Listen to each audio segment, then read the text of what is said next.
서울교통공사에서 불거진 가족 채용비리 의혹과 관련해 야 3당들이 국정조사 요구서를 공동 제출했고 정의당도 강원랜드 채용비리 의혹을 함께 조사하자며 찬성 입장으로 돌아섰습니다. 강서구 PC방 살인 사건 발생 8일 만에 피의자 김성수의 신원이 공개됐습니다. 정신감정을 받기 위해 치료감호소로 이송된 김 씨는 유가족에게 죄송하다며 죗값을 치르겠다고 말했습니다. 사립유치원 비리가 속속 드러나는 가운데 유은혜 사회부총리는 교육부가 포기하고 타협하지 않겠다는 입장을 밝혔습니다. 감사원도 사립유치원에 대한 감사가 가능하다는 입장입니다. 오늘 오전 경북 경주의 한 새마을 금고에 40대 강도가 침입해 직원 2명에게 흉기를 휘두르고 현금 2천만 원을 빼앗아 달아났다가 3시간여 만에 검거됐습니다. 올 들어서만 6번째 새마을 금고 강도 사건입니다.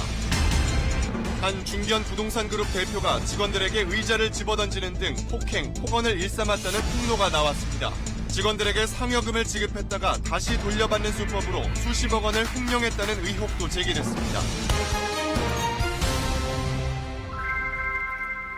여러분 안녕하십니까? 월요일 밤 KBS 9시 뉴스입니다. 서울교통공사에서 불거진 친인척 채용 비리 의혹이 정치권의 뜨거운 쟁점으로 떠올랐습니다. 야당들이 일제히 국회에 국정조사를 요구하고 나섰는데 여당은 무책임한 의혹 제기라며 국정감사가 끝나고 다시 논의하자고 맞섰습니다. 첫 소식 최강호 기자입니다.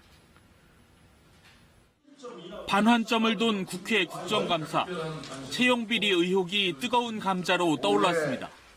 서울시에 대한 감사가 진행됐던 국토위는 물론 11%, 10명 중 1명이 친인척이다.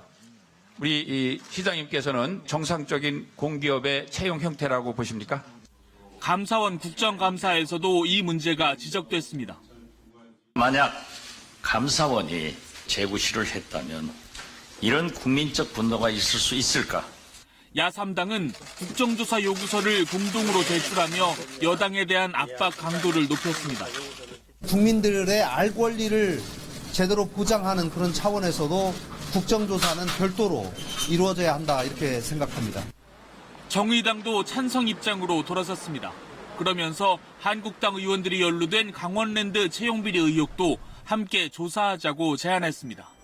500여 명의 취업자 전원이 채용비리 의심자로 드러난 강원랜드 채용비리 사건에 대해서도 함께 국정조사를 해야 함을 밝힙니다. 민주당은 제기된 의혹의 상당수가 근거 없는 폭로로 드러났다며 야당의 국정조사 요구에는 선을 그었습니다. 신문에다가 일면 톱으로 한 것도 신문사에서 사과까지 했잖아요. 심서봉대해서 자꾸 만들어내는 거 가지고 사실 국정조사를 한다는 것 자체가 납득할 수 없죠. 그러면서도 여당은 정말 필요하다면 응할 생각이라며 국정감사가 끝나고 다시 논의하자고 밝혔습니다. KBS 뉴스 최강호입니다. 이렇게 공공기관들의 정규직 전환 사업이 뜻하지 않게 고용세습 논란으로 비화되고 있습니다. 오늘은 산업통상자원부와 환경부 산하공기업에서 또 고용세습 논란이 불거졌습니다. 그러나 해당 기업들은 정당한 채용이었다고 해명했습니다. 이어서 박원기 기자입니다. 지난 4월 한국전력 자회사 한전 KPS는 비정규직 240명을 정규직으로 전환했습니다. 이 가운데는 한전 KPS의 직원 자녀 11명이 포함됐습니다. 한전 KPS는 전국의 전력발전 설비를 유지, 관리하는 회사로 정규직 전환자 11명은 주로 정비 보조 업무를 맡아왔습니다. 현 임직원의 자녀들은 쉽게 기간제 들어와서 그렇게 정규직으로 전환한 사실이 파악이 되었습니다. 그야말로 고용세습이라고밖에 볼 수 없습니다. 이에 대해 한전 KPS는 외부 관계자도 참여한 가운데 정상적인 절차를 통해 이뤄진 거라 채용엔 문제가 없다는 입장입니다. 이번 비정규직의 정규직 전환을 시행함에 있어 2차례에 걸친 직무수행 평가와 외부 기관의 인성검사 등 공정한 절차를 거쳐 전환했습니다. 한국가스공사는 최근 용역, 파견 노동자 1,245명 가운데 1,203명을 정규직 전환 대상자로 확정했는데 이 가운데 25명은 감사실 간부 A씨의 처남과 여동생 등 임직원의 친인척인 걸로 알려졌습니다. 논란이 일자 가스공사는 정규직 전환 대상 인원과 직종만 확정했으며 25명은 확정자가 아닌 후보일 뿐이라고 설명했습니다. 최종 결정은 연말에 이뤄질 예정입니다. 이 밖에도 국립공원관리공단 21명, 국립생태원 18명 등 환경부 산하 공공기관에서도 기존 직원들의 친인척들이 일부 정규직으로 전환됐다는 의혹이 제기됐습니다. KBS 뉴스 박원기입니다. 이렇게 서울교통공사에서 시작된 고용 쇄신 논란이 다른 공기업들로까지 잇따라 불똥이 튀고 있습니다. 정당한 채용이었는지 아니면 채용 비리가 있었는지 취재 기자와 함께 이번 사태를 차분히 짚어보도록 하겠습니다. 이 자리에 이승철 기자 나와 있습니다. 이승철 기자 어서 오십시오. 네, 안녕하십니까. 그 고용 쇄신 논란이 처음 불거진 게 이제 서울교통공사 아니겠습니까? 그 이후 지금까지 또 다른 공기업들 어디가 이런 논란이 불거지고 있는 거죠? 네, 서울교통공사 이후 연일 폭로가 이어지고 있습니다. 네. 일단 서울교통공사가 시작인데 화면을 보면서 좀 설명을 드리겠습니다. 네.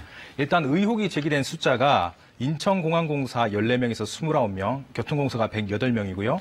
한국가스공사가 25명, 국립공원관리공단 21명, 한국국토정보공사 19명, 국립생태원 18명, 한전 KPS 11명 등입니다. 네. 이 대상자들이 그러니까 친인척이 그런 기관에 있다는 것은 사실 명백한데 네. 실제 비리가 있었는지는 아직 밝혀진 게 없습니다. 아, 그렇군요. 예. 그 모두 이제 비정규직을 정규직으로 전환하는 과정에서 이제 이런 논란이 불거진 건데 그러면 정규직 전환 과정에는 어떤 문제가 있었습니까? 조금 나눠 설명을 드려야 될 것 같은데요. 예. 서울교통공사의 경우에는 정부 정책이 아니라 서울시 자체 정책을 따르고 있습니다. 네. 정부보다 먼저 시작한 별개의 사업이고요. 이 다른 기관들은 정부가 지난해 7월부터 시작한 공공부문 비정규직의 정규직 전환 1단계 대상 기관들입니다. 주로 자치단체, 공기업, 정부기관처럼 큰 규모인데요. 네. 그런데 올해 5월에 발표한 이 2단계 지침에 1단계에 없던 내용이 있습니다. 화면을 보면서 좀 제가 읽어드리겠습니다. 네. 정규직 전환 정책을 기대하고 새롭게 채용된 비정규직 근로자는 정당하게 채용되었는지 등을 각 기관에서 면밀히 조사해서 전환 여부를 판단하라는 건데요. 네. 이 노동부 관계자, 이 해당 규정을 담당하고 있는 관계자와 통화를 해본 결과 네. 2단계 기간이 자치단체나 공기업의 자회사, 그러니까 규모가 작다 보니까 이 채용 비리에 노출될 위험이 더 크다는 겁니다. 그래서 이런 별도의 지침을 만들었는데 사실 생각해보면 1단계 대상 기간부터 이런 형태의 잡음, 그러니까 비정규직을 채용하고 정규직으로 전환하는 과정에서 뭐 채용 비리 내지는 그런 형태의 잡음이 있지 않았을까 합리적인 의심을 할 수 있는 단계고요. 예. 다만 아직까지 밝혀진 건 없습니다. 예.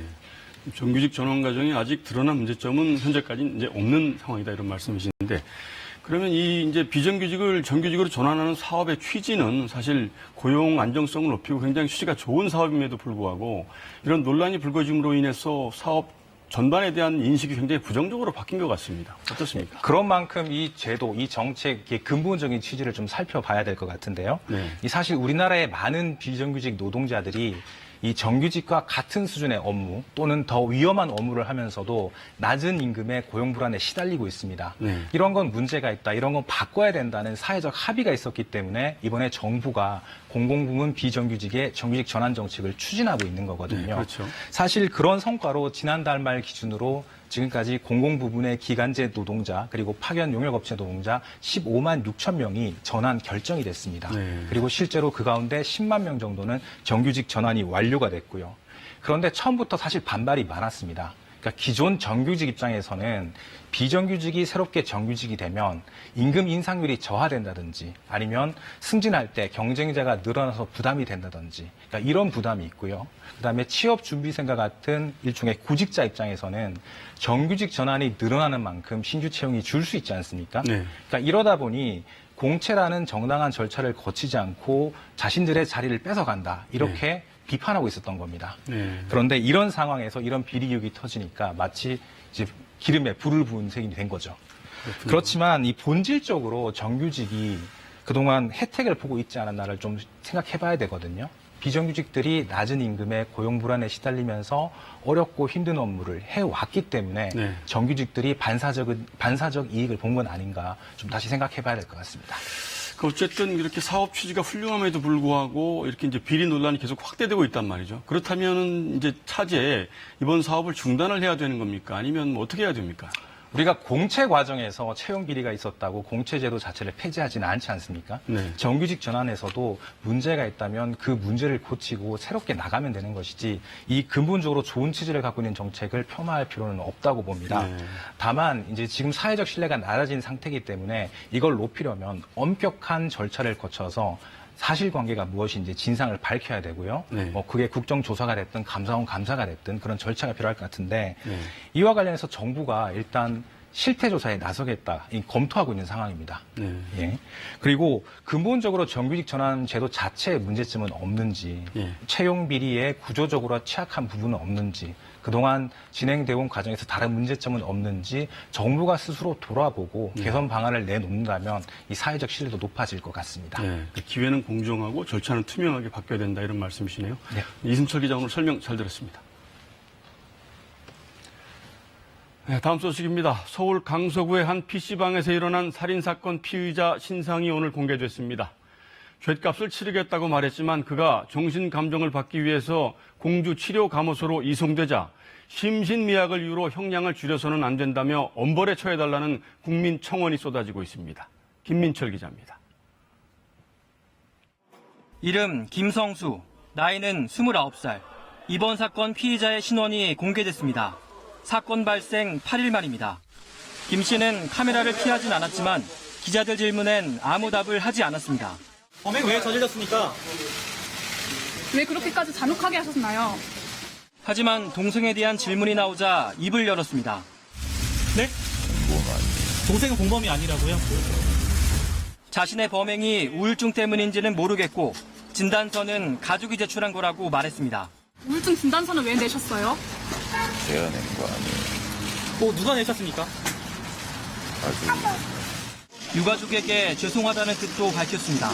제가 잘못을 했다고 생각하기 때문에 제가 죗값을 치러야 한다고 생각하고 있습니다. 김 씨는 정신감정을 받기 위해 공주 치료감호소로 이송됐습니다. 김 씨의 정확한 정신감정을 위해서인데 최대 한 달간 전문가 면담과 행동관찰 등 각종 검사를 받게 됩니다. 오늘도 범행 장소인 PC방 앞에는 추모의 발길이 이어졌습니다. 이승에서 못했던 여러 가지 것들을 그렇게 하시면서 행복하게 사셨으면. 김 씨의 엄벌을 촉구하는 청와대 국민청원은 5일 만에 90만 명 넘는 사람들이 참여했습니다. 이미 역대 최고 기록인데 청원 마감이 다음 달 16일이어서 100만 명을 훌쩍 넘어설 것으로 보입니다. KBS 뉴스 김민철입니다. 이렇게 경찰이 피의자 신상을 공개한 배경은 뭘까요? 비슷한 강력 사건이 벌어져도 어떤 때는 피의자 신상이 공개되고 어떤 때는 비공개로 진행되는 경우가 있어서 피의자 신상 공개 기준을 보다 명확하게 정립해야 한다는 비판도 나오고 있습니다. 이어서 김소영 기자입니다. 청와대 홈페이지에는 김성수에 대한 엄벌을 촉구하는 청원과 함께 신상 공개를 요구하는 청원이 빗발쳤습니다. 경찰은 결국 내부 심의위원회를 열어 신상 공개를 결정했습니다. 시민들의 많은 관심을 갖고 있는 터에 또 범인이 현장에서 검거됐기 때문에 절차에 따라서 신원이 공개된 것으로 알고 있습니다.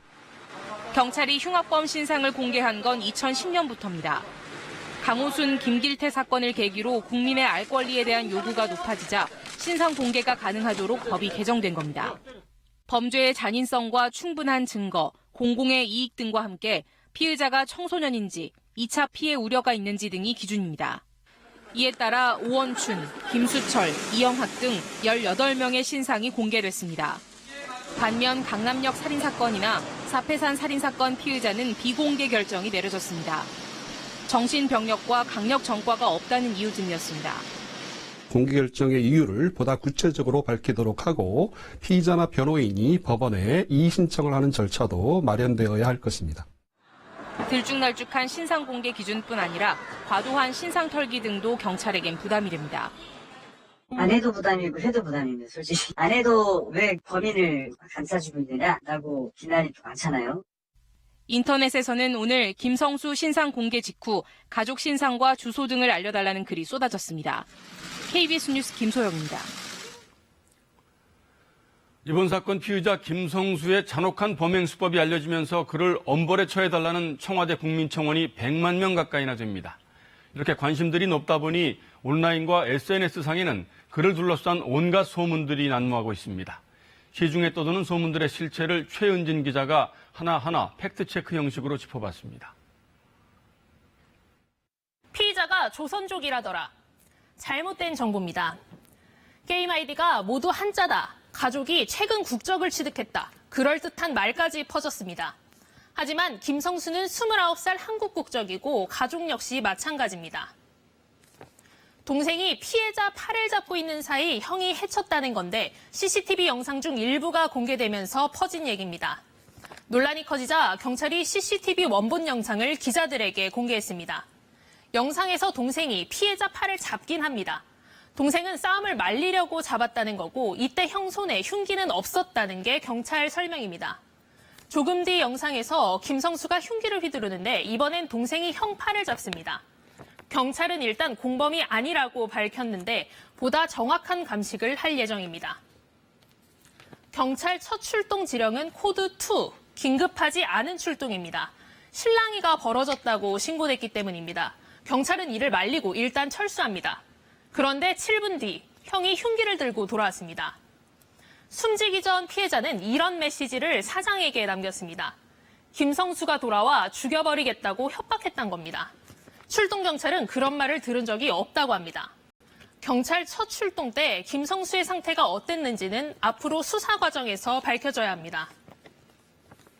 오늘 주로 나온 반응이죠. 살인하고 치료받으러 간다는 건데요. 치료감호소는 범죄자를 수용해 치료하는 곳 맞습니다. 마약 중독이 대표적이죠. 하지만 김성수는 치료가 아니라 정신감정 때문에 들어갔습니다.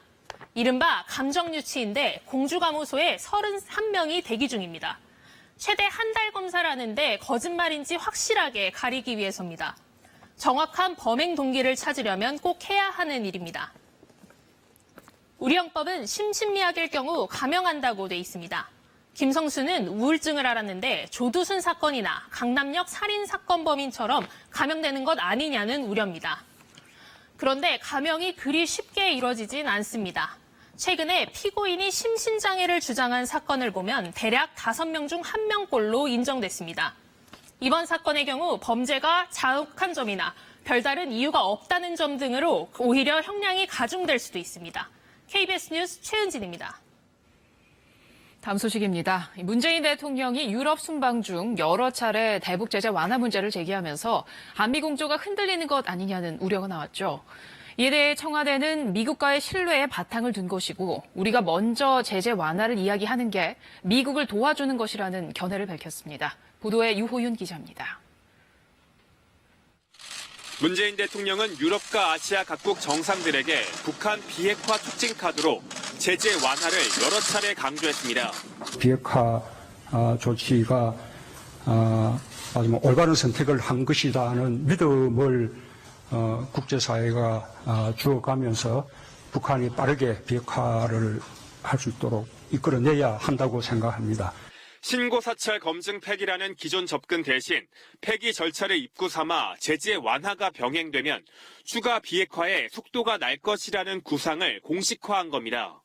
그러자 유럽 각국이 재확인한 CVID 원칙과 다르고 미국의 대북 제재 유지 방침과도 엇박자라는 지적이 나왔습니다.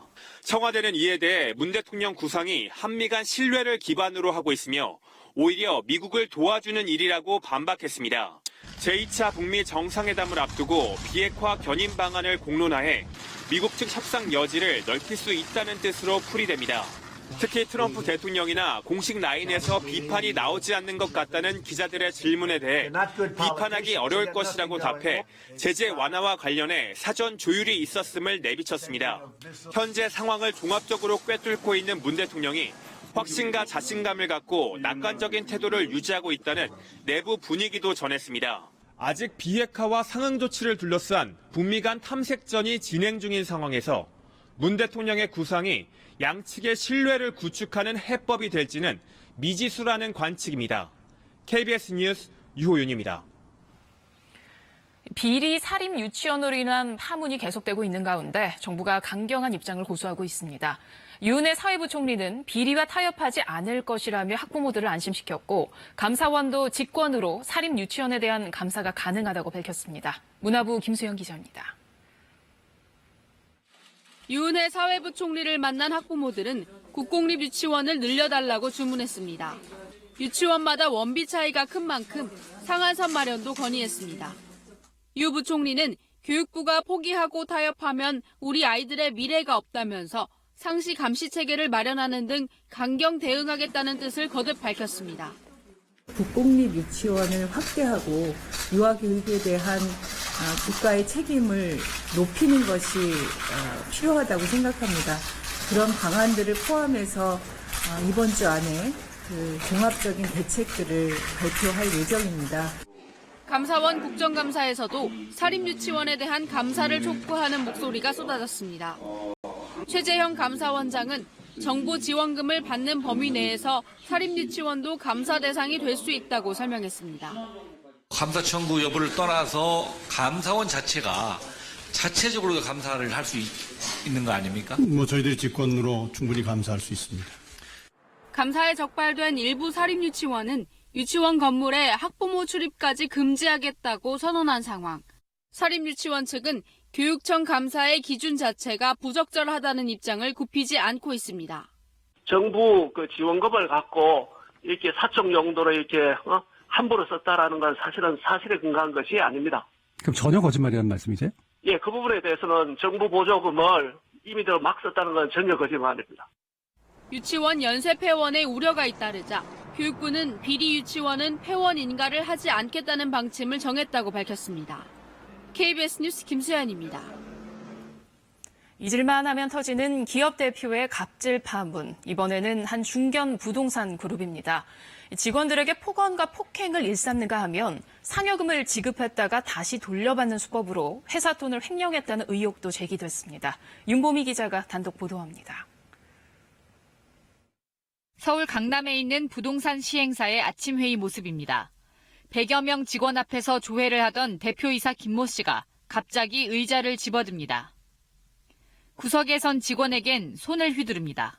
직원 일하기 안 맞아가지고 화가 나셨는데 의자를 집어던지시고 손을 얼굴에다가 올리라고 한 다음에 손바닥으로 얼굴 쪽을 가신다던가. 근로자 폭행 혐의로 이미 재판까지 받고 있지만 폭행과 폭언은 계속됐습니다.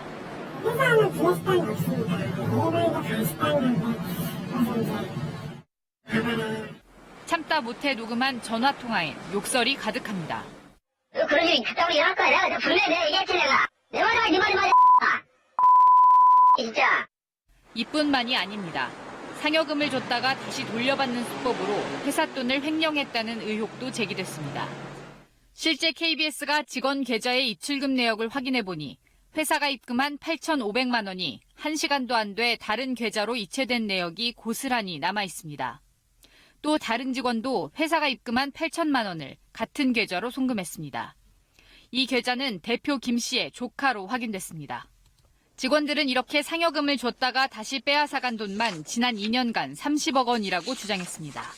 그래서 불러다가 대략 얼마를 입금해줄 테니 이번 달 얼마를 보내고 얼마를 찾아와라 이런 형식이었고요. 이에 대해 대표 김 씨는 특정 직원을 폭행했다기보다는 사업적으로 중요한 시기여서 기강을 잡은 것이라고 주장했습니다. 횡령 의혹은 대표이사가 일일이 알 수 없다고 말했습니다. 직원들은 대표 김 씨를 폭행과 횡령 혐의 등으로 고발하겠다고 밝혔습니다. KBS 뉴스 윤보미입니다. 오늘 경북 경주의 한 새마을 금고에 강도가 침입해 직원들에게 흉기를 휘두르고 현금 2천만 원을 빼앗아 달아났습니다. 이 용의자는 3시간 반 만에 붙잡혔는데 검거 당시 약물을 과다 복용한 상태였습니다. 유재현 기자가 보도합니다. 마스크를 쓴 건장한 남성이 새마을 금고에 들어섭니다. 곧바로 창구 안까지 들어오더니 흉기로 직원들을 위협합니다.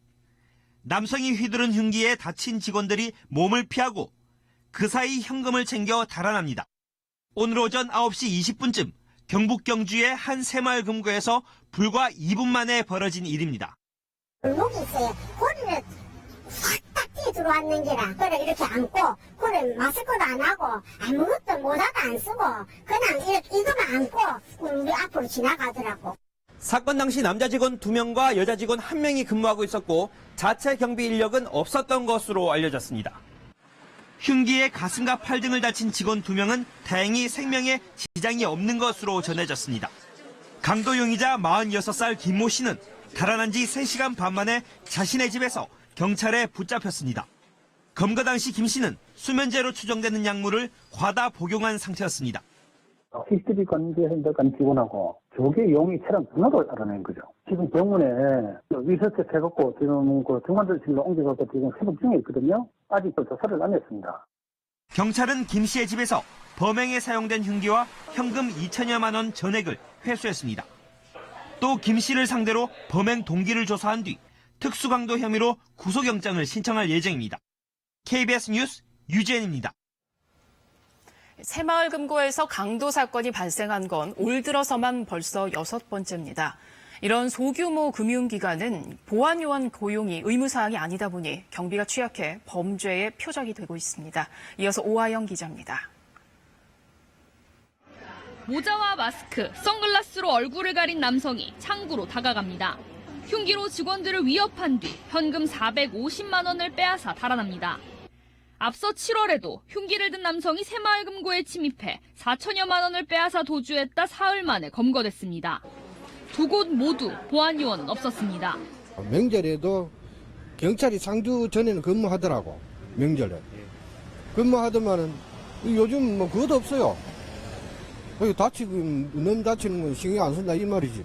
경비 인력을 반드시 고용해야 하는 시중은행과 달리 새마을금고 같은 소규모 금융기관은 고용 의무가 없습니다.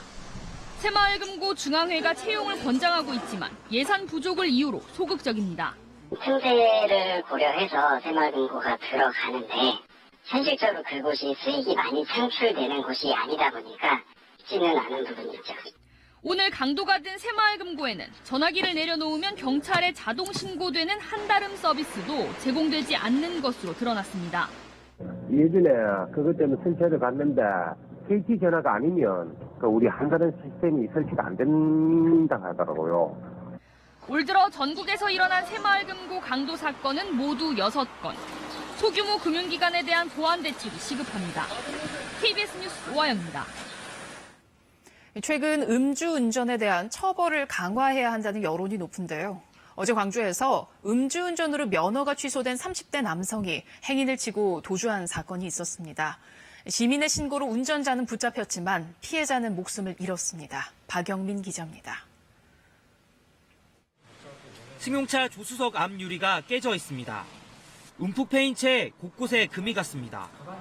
33살 박모 씨는 자신의 차를 운전하다 어제 오후 7시 반쯤 광주광역시의 한 도로에서 70살 김모 씨를 치었습니다. 박 씨는 이곳에서 길을 건너던 김 씨를 들이받고도 조치 없이 그대로 도주했습니다. 신발이 저쪽이가 있고 사람 저쪽 연대기가 있고. 김 씨는 택시기사의 신고로 병원에 이송됐지만 끝내 숨졌습니다. 주변 CCTV나 사고 당시 목격자가 없어 수사가 어려운 상황. 그런데 앞유리가 깨진 차량이 도로를 달리는 걸 본 한 시민이 친구인 경찰에게 알려 덜미가 잡혔습니다. 앞에서 유창이 완전히 작살나가고 있으니까 우리 경찰관 아는 친구분이 이런 차가 있다. 이상하라고 하니까. 경찰 조사 결과 박 씨는 음주운전 삼진아웃으로 지난해 11월 면허가 취소된 상태였습니다. 박 씨는 면허 재취득 기간을 줄이기 위해 음주운전 예방교육을 받으러 전남 완도에서 광주로 오던 중 사고를 낸 뒤 겁이나 도주했다고 진술했습니다. 사고 당시 음주 상태는 아니었던 것으로 확인됐습니다. 경찰은 박 씨에 대해 도주치사 혐의로 구속영장을 신청했습니다. KBS 뉴스 박영민입니다. 우리 사회 곳곳에 만연해 있는 이른바 갑질 문화가 좀처럼 개선되지 않고 있습니다. 이번엔 LH공사의 한 중견 간부가 아버지뻘 되는 하도급 업체 현장 소장들에게 온갖 갑질을 저지르고 향응을 받아오다 적발됐습니다. LH공사는 자체 감사를 벌였지만 솜방망이 징계에 그쳤습니다. 정현욱 기자입니다. LH공사가 발주한 부산의 한 아파트 공사 현장입니다. LH공사 차장급 직원 A씨가 하도급 업체 현장 감독들에게 보낸 SNS 메시지입니다. 3시 30분까지 집합, 늦으면 초당 1,000원 등 고압적인 말투가 수차례, 현장 퇴출자 1호로 선정한다거나 억울하면 계약 조건을 보라는 등 지위를 강조하기도 했습니다. 우수 기능인으로 선정된 직원에게는 상금 일부를 회식 비용으로 쓰라고 요구했습니다. 메시지를 보낸 A씨는 75년생, 현장 감독 2명은 50년생과 59년생이었습니다. 실제로 하도급 업체들과 가진 6번의 회식 가운데 5번은 업체들이 비용을 부담했습니다. 이 같은 사실이 LH 자체 감사에 적발되자 A씨는 편안한 분위기 조성을 위해 농담을 한 것이라고 해명했습니다. A씨가 받은 징계는 감봉 1개월. 취재가 시작되자 현장 수장들은 접촉을 꺼리거나 오히려 A씨를 옹호했습니다. 우리는 농담도 하고요. 문자도 그러는 상태이기 때문에 그렇게 문제는 상태는 않는데요. 공정거래위원회 익명제보센터에는 2015년부터 올해 7월까지 2천여 건의 불공정 행위가 제보됐는데요. 이 가운데 1,500여 건, 74%가 하도급 업체에 대한 갑질에 관한 제보였습니다. 낙후됐던 과거 시대의 건설 문화를 어떻게 바꿔나갈 것인지 국민들이 지켜보고 있다는 것이고, 그렇다면 이제 새로운 건설 문화, 그리고 서로 존중하는 상호 상생의 문화를 만들어갈 계기가 되어야 된다고 생각합니다. LH는 감사 적발 이후 A씨가 현장에서 감독 업무가 아닌 매근 업무만 하고 있다고 해명했습니다. KBS 뉴스 정은욱입니다. 얼마 전 여자 배구 대표팀 코치가 선수촌 안에서 술을 마시고 성추행을 벌였던 사건이 있었죠. 음주가 엄격히 금지되어 있는 국가대표 선수촌 내부에서 어떻게 이런 일이 벌어진 건지 살펴봤더니 다 이유가 있었습니다. 선수촌 내부에서 밤마다 몰래 술판이 벌어지고 있었습니다. 장혁진 기자의 단독 보도입니다. 진천 국가대표 선수촌의 남자 숙소 분리수거장입니다. 쓰레기통에 맥주캔이 잔뜩 쌓여 있습니다. 국산부터 수입 맥주들까지 종류도 다양합니다. 여자 선수 숙소도 마찬가지입니다. 음료수 캔 사이에 맥주캔이 심심찮게 나옵니다. 쓰레기통에 왜 이렇게 술병이나 이런 게 많아요? 갑자기 술병 많이 나온다고 가방에 없잖아요. 튀기고 많이 나와 있다고. 쓰레기를 모아놓은 하치장으로 가봤습니다. 그동안 모아놓은 소주병으로 자루가 가득 차 있습니다. 모두 새 자루입니다. 전국체전에 참가하기 위해 선수들이 선수촌을 많이 비운 상태인데도 이렇습니다. 국가대표 훈련 지침엔 선수촌 안에서 음주를 엄격히 금지하고 있는데 버젓이 술판이 벌어지고 있는 겁니다.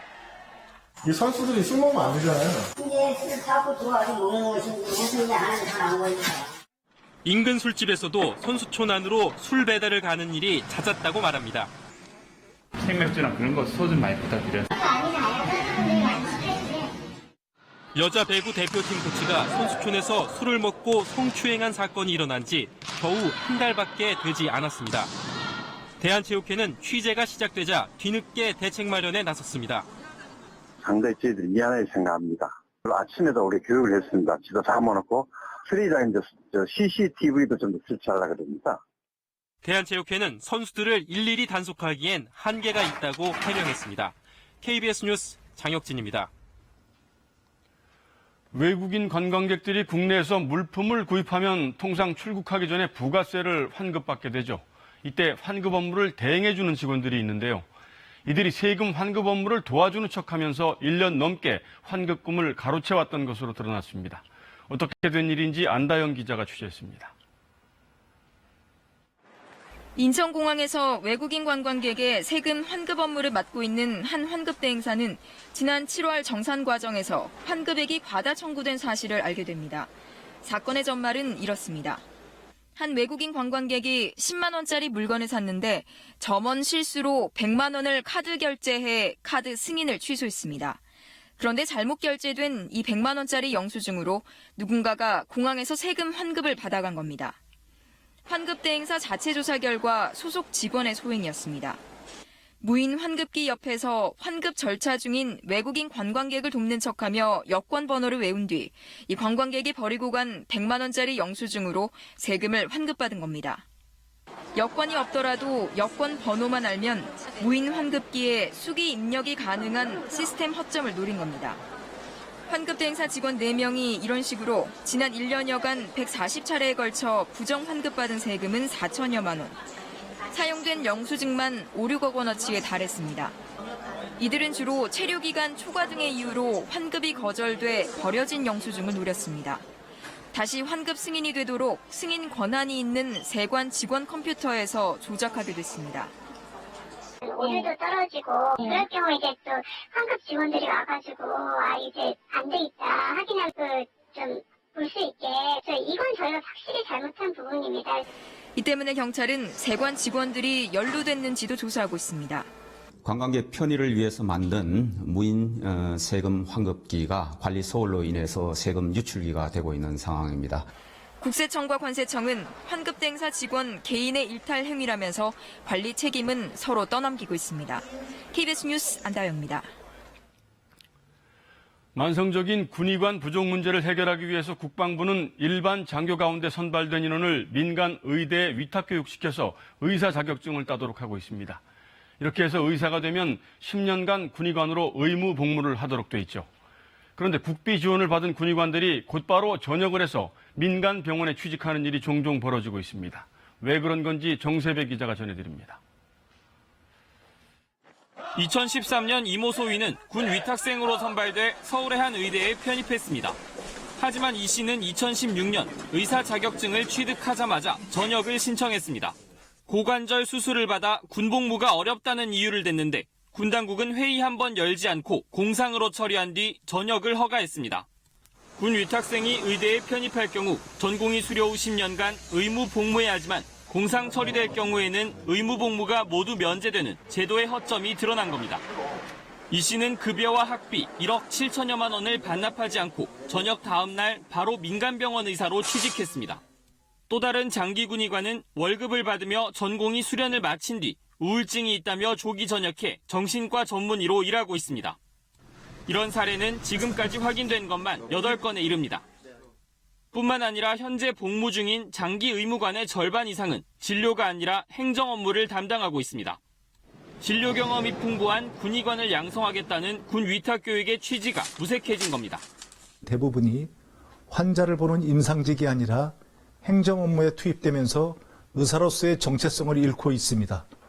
지금이라도 임상 전문 군의관을 양성하기 위한 인사관리 모델을 정립해야 합니다.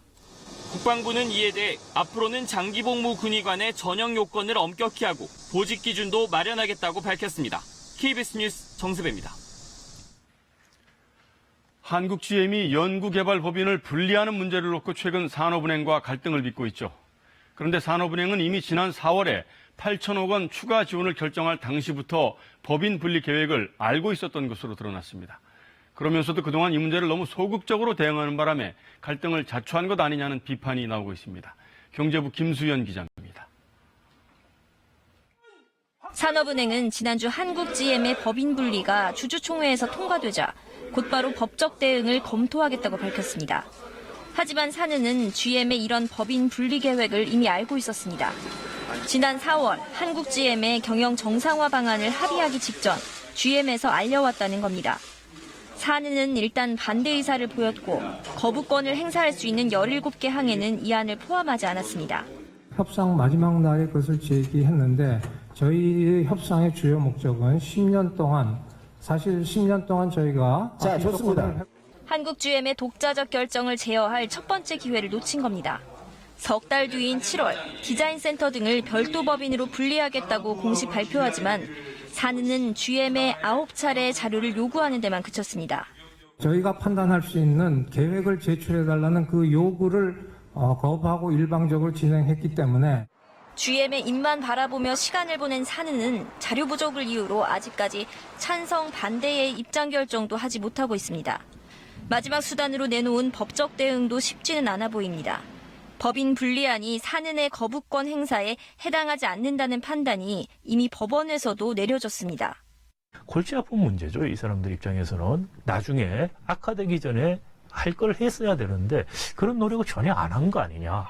법인 분리를 GM의 철수 작업으로 의심하는 노조는 총파업을 예고했지만 이번 건은 쟁의 대상이 아니라는 중앙노동위원회의 결정에 따라 파업권을 확보하지 못하게 됐습니다. KBS 뉴스 김수연입니다. 어제 타이완에서 대형 열차 탈선 사고로 200여 명의 사상자가 발생했습니다. 사고 당시 모습이 담긴 CCTV 영상이 공개됐는데 급정거와 급출발을 반복하는 등 사고 조짐이 있었다는 증언이 나옵니다. 김도엽 특파원입니다. 속도를 줄이지도 않고 빠른 속도로 역구내로 진입하던 열차. 결국 곡선 구간에서 탈선한 뒤 불꽃을 일으키며 미끄러집니다. 8량의 객차 가운데 앞쪽 2량은 아예 떨어져 나갔는데 단체 여행 중인 학생들이 탑승했던 것으로 알려진 그곳에서 사망자 대부분이 발생했습니다.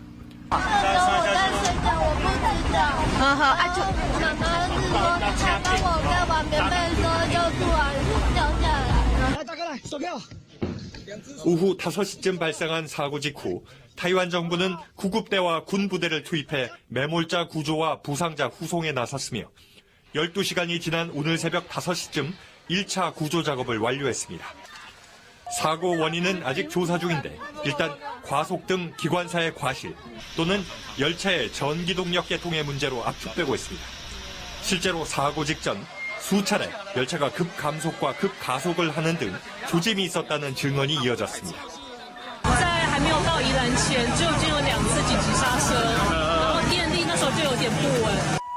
지금까지 18명이 사망하고 187명이 부상한 것으로 집계된 가운데 중상자 중 10명은 위독한 것으로 알려져 사망자가 늘어날 가능성도 있습니다. 이번 사고는 타이완에서 1981년 30명이 숨지고 130명이 다친 철도 사고 이후 37년 만에 발생한 최악의 참사로 기록되게 됐습니다. 상하이에서 KBS 뉴스 김도엽입니다. 요즘 인터넷을 통해서 자신의 채널을 운영하며 1인 방송을 하는 분들이 많죠. 장애인도 예외가 아닙니다. 편견의 벽에 갇혀 있던 이들이 방송을 통해 자신의 이야기를 전하며 직접 세상과 소통하고 있습니다. 양예빈 기자가 만났습니다. 하루에도 몇 차례씩 타는 지하철. 함정균 씨의 시선으로 보면 조금 다르게 보입니다. 리프트를 이용을 해서 2호선 쪽으로 가보도록 하겠습니다. 6년 전 교통사고로 척수 장애인이 된 함 씨. 지하철 환승 과정을 보여주는 1인 방송을 운영하고 있습니다. 개인 소장용으로 올린 영상이 어느새 장애인들의 교통 길잡이 역할을 하게 됐습니다. 채널 이름이 어쩌다 장애인 한박TV인데 어쩌다 관광 가이드가 된 거죠. 영상의 관광 가이드. 네, 전혀 의도하지 않은 거예요. 소리가 나오지 않는 방송. 대신 수어와 자막이 소통의 수단입니다. 오늘 방송은 장애인 프리랜서와의 인터뷰. 네가 일을 3가지나 한다고 전에 나한테 말한 적 있어. 그것에 대해 설명해 줄래? 기존 미디어에서 동정의 대상으로 비춰지는 장애인들에 대한 편견을 깨고 밝고 특색 있는 모습을 전달하는 것이 김하정 씨의 목표입니다. 모든 생각이 바꾸기는 어렵겠지만 한 사람이라도 변화가 있기를 소망합니다. 방황 벽면에 쌓인 장난감 총재. 아마 깜짝 놀라실 텐데 어렸을 때 비비탄 좀 가지고 놀아보셨어요? 장난감 총 리뷰 전문가 브래드 박 씨는 시각 장애인입니다. 그런데도 촬영부터 편집까지 모두 박 씨가 직접 작업합니다. 상당한 수준의 전문성에 톡톡 튀는 진행까지. 넣어주고요. 사용한 가스는 퍼프디노 파워가스입니다. 바로 어느새 구독자가 10,000명을 넘었습니다. 영상 잘 보고 있다, 고맙다, 아 진짜 팬이다 이렇게 보고 악수도 해주시고 이러면은 너무 감사하더라고요. 편견을 깨고 직접 세상과의 소통에 나선 장애인 유튜버들. 그들의 이야기는 지금도 방송 중입니다. KBS 뉴스 양예빈입니다. 12차례에 걸쳐 장애 학생 2명을 상습 폭행한 혐의를 받는 서울 강서구 교남학교 담임교사 이모 씨가 구속됐습니다. 서울 남부지법 김병철 영장 전담 부장판사는 오늘 교남학교 담임교사 이 씨에 대해 도망할 염려가 있다라며 구속영장을 발부했습니다. 수양대군 세조는 영화나 드라마에서 자주 다뤄지며 여러 배우들이 연기했던 인물인데요. 이 중 실제 세조의 모습과 가장 비슷한 배우는 누굴까요? 세조의 어진이 일반에 최초로 공개돼 눈길을 끕니다. 김수영 기자입니다. 어째 내 얼굴이 왕이 될 상인가? 수양대군으로 잘 알려진 조선의 7대 임금 세조의 모습이 최초로 공개됐습니다. 영조 때 모사본을 일제강점기 때 다시 옮겨 그린 밑그림입니다. 피해 군주로 불리지만 조선 통치의 체계를 잡은 왕이기도 해 영화나 드라마에 자주 등장했습니다. 영화 관상의 이정재와 달리 얼굴에 흉터가 없어 훨씬 부드러운 인상입니다. 드라마 공주의 남자의 김영철과는 반달 모양의 눈매 정도만 닮았습니다. 드라마 왕가비의 임동진은 둥글둥글한 선한 인상이 비슷합니다. 전쟁 때 화재로 대부분 불타 어진이 있는 임금은 6명뿐입니다. 조선시대 어진 대부분이 소실된 상황에서 이 세조 어진 초보는 세조의 모습을 알려주는 유일한 자료로서 가치가 큽니다. 임진왜란 무렵 제작된 것으로 추정되는 조선시대 갑옷과 투구도 최초 공개됐습니다. 금속 장식이 정교하고 보존 상태가 양호해 귀중한 자료로 평가됩니다. 용문양을 쫙 연속해가지고 술을 넣었거든요. 지체 높으신 그런 장군까지도 통제할 수 있는 그런 분이. 전시회에선 희소 가치가 있는 조선시대 분청자와 지직화 2점도 처음 공개됐습니다. KBS 뉴스 김수영입니다.